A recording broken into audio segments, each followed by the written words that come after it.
It's a lot of points, bruh. It's a perfect. What's the name of the show? Points were made, right, man. then. A lot of points being made right now, man. bruh.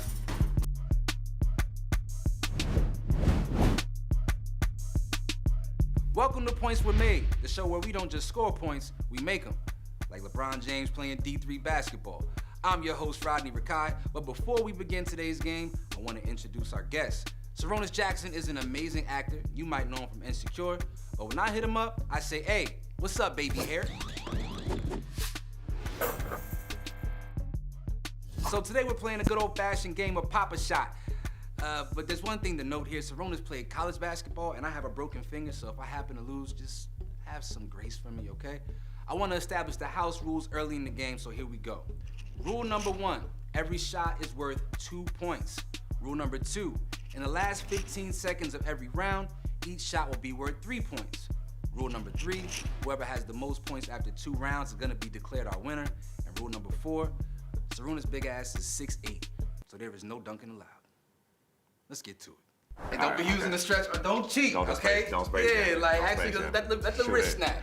Like, I gotta feel this out. I'm going downward, you know what I mean? You play college basketball. Oh, okay. Yeah, I did. Oh, it is to your advantage because you're shooting down. Nah, man, you gotta adjust. You're really snapping the wrist. Oh, I'm finessing right now. Oh. Like college ball, overseas. You trying to get back your game shit. I want a 10-day contract. You can slow down a little bit if you... Well, I got a bonus round. Okay. It's a lot of points, bruh. I feel it's a perfect. What's the name of the show? Points were made, man. Then. A lot of points being made right now, man. bruh. You know what it is. 245, son? I didn't even think that was a thing. Yo, so at Points Were Made, you know, obviously we want to score points and make baskets, but yeah, we also want to talk about things that matter to us, that matter to our community. Professional pivoting is something that can be very challenging and very nerve-wracking. How do you overcome that fear and apprehension of saying, it's time for me to do something different? I mean, I've been wanting to be in the film business since I was 5 years old. I remember my junior year, the end of my junior year of college, I looked at myself in the mirror and I was like, look, bro, you know what you want to do, you know what you're passionate about, actually. I was like, okay, I'll go play a couple of years professionally, but I know what I want to do eventually. And I was like, I gave myself permission and I was like, look, you know, you're an actor and a writer, right? Producer. Don't be embarrassed to say that. Hold on. And I don't think people out there understand how difficult that is to say out loud in a room full of people who are like, oh, well, what have you done? Bro, it's the most I swear that I can. I promise. Did we write down my score? What'd you score, bro? Go ahead, tell the people. 245, go ahead, yell it out. 245. Was that what it was? I think the board was a little jumbled though. I think we had a little shortage. I don't know. Shortage, yeah. All right, listen, man. I just want to go on the record. You know what I'm saying? My finger, it's a little messed up, but I'm gonna try to. And I'm gonna respect it, all right? Thank you. I'm gonna respect it. All right, here we go. I got a float game. Float game, no. Float game. All right, float game. Float game. I should never said that. Float game. I should never said that. You ain't get tired, bro? Airball. Now it's in his head. That was too bad. Yeah, missed too bad. Now he's in his head. Bruh, I'm really stinking it up over here. That airball got in your head. Yeah. The lights is hot. The lights are hot in here. Yeah, that's it. That's it, right? We got glam. I got a little... Glam, I might have a little glisten. One thing that we have in common is we're both fathers. Yeah, man. Was that something for you? Like, did you know you always wanted to be a dad? Like, because I knew when I was young, I wanted to be a dad. You know, well, I always said I wanted kids. I always wanted a family. But I didn't, my son it wasn't a strategized move. You know what I mean? Like, it happened. What are the challenges, though, of being a black father in the midst of a career path that's so unique? Because you have to be away, you're on set for months at a time. Man, one is tough. I mean, you know it's tough. I mean, you've gone stretches of time where, they're not just there every day, you don't see them for a minute. For instance, like when I was doing the first season of Games People Play, I remember me and my good sis Lauren London, she's a mother of 2. And we both were like, my daughter was months old. And I was like, I just don't want to be away right now So we were both like, we probably weren't gonna do it, you know? So when the second season went to Atlanta now, I'll tell myself now, look, I'm gonna tell myself now, look, Yeah, I was even sneaking away, you know, just so I could sneak a day to go see my daughter. And you know, when you filming and stuff and during it, you're not supposed to do Yeah, that's none of risky, that. because if some kind of flight delay or something happen, you can't get back, you messing up the whole set schedule. I'm a competitor, so we need to tap in right now and see what the score is at halftime. I think I got 113. What you had? 245. 45? 245. You had 245, so 90. 245. Oh. Like 200. 200. And then 45 after 200. It's a lot of catching up to do. Let's go. All right, come on, float gang. Make the first one. Okay.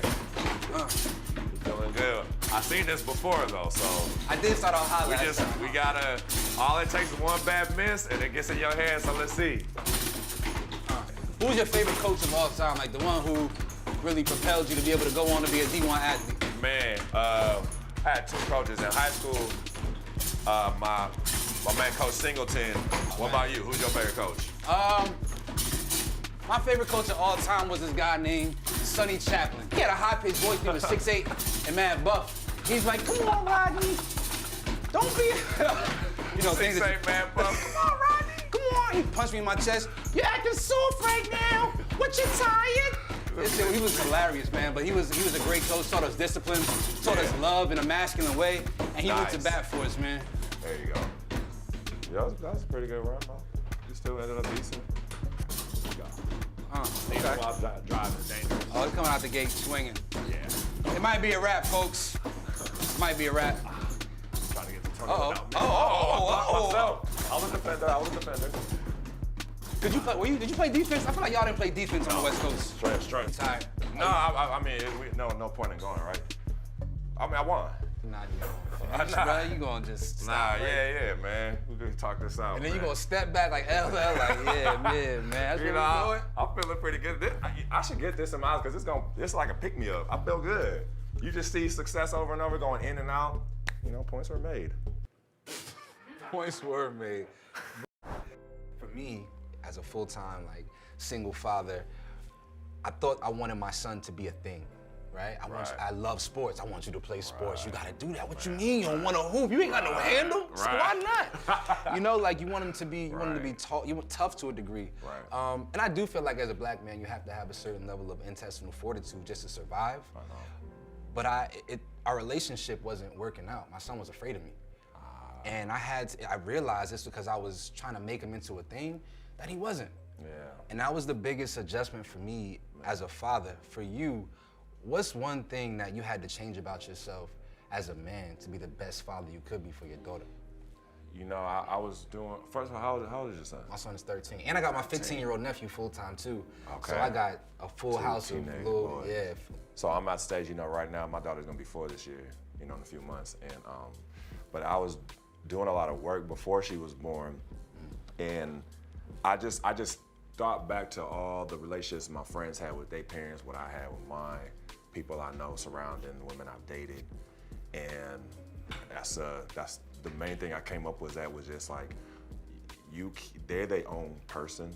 Mm-hmm. You can't make them to be anything that they're not. The best thing I could do is just be here to guide as much as possible, be there for them, show them love, support, and create a safe space, because I would hate to have a relationship where my daughter feels she can't talk to me about You can't be anything. yourself. Yeah, and I don't want, because, you know, we all kind of had that. I had that, was like, oh, I can't go to this parent, I can't go to that parent with this and stuff.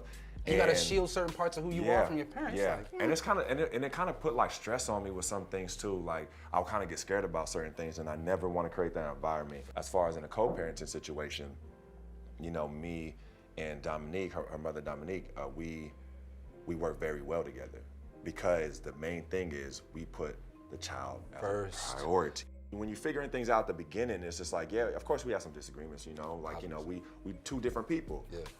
Postpartum's a real thing, right? You know, it was hard for her to not be around our daughter. And sometimes, like, I was taking it personal, like, damn, let me take my daughter. But like, I wasn't understanding. I was like, oh man. And once I was able to sympathize with her, I was like, oh, like, it's tough for her right now. Yeah. I didn't go through all these changes. I wasn't, you know, my body stayed the same and everything. So once I was able to understand that, then that even was when we were already solid, we was able to go to a next level and stuff. And we just have complete trust in one another. I trust her as a mother. She's a great mother. And vice versa, I'm hoping so, and I believe so. That she, she has all the trust in the world with me, with our daughter. We just have, Zen's interest at best. That's her name, Zen. With my son's mom, we were never together, right? Like we were never ever together, and so there was no there wasn't a level of emotional attachment. But because culturally we come from two different places, it was a struggle and a battle in figuring out how to co-parent. But once I was able to understand that, the entire situation changed completely, man. Nothing felt personal anymore. No, for sure. As a former athlete, how important is it for athletes to utilize their voice, once they have a level of acclaim and fame and a platform? You do have a responsibility to me. Yeah. You should. I think, to care or something like that. But also, at the same time, not everyone has to do that. Not everybody's comfortable to do that. Not everybody's made to do that. Not everybody's informed enough to do that, whatever. Or, some people are too scared for that. There's some people not even built with confrontation. They don't want to hear what the public has to say. So I understand that as well.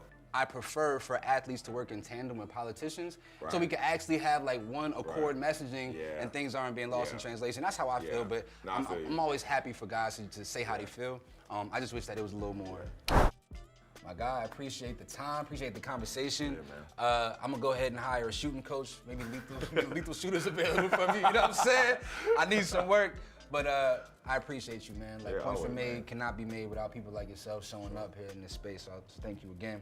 I'm your guy, Rodney Rikai from Points Were Made. Till next time, people. Peace.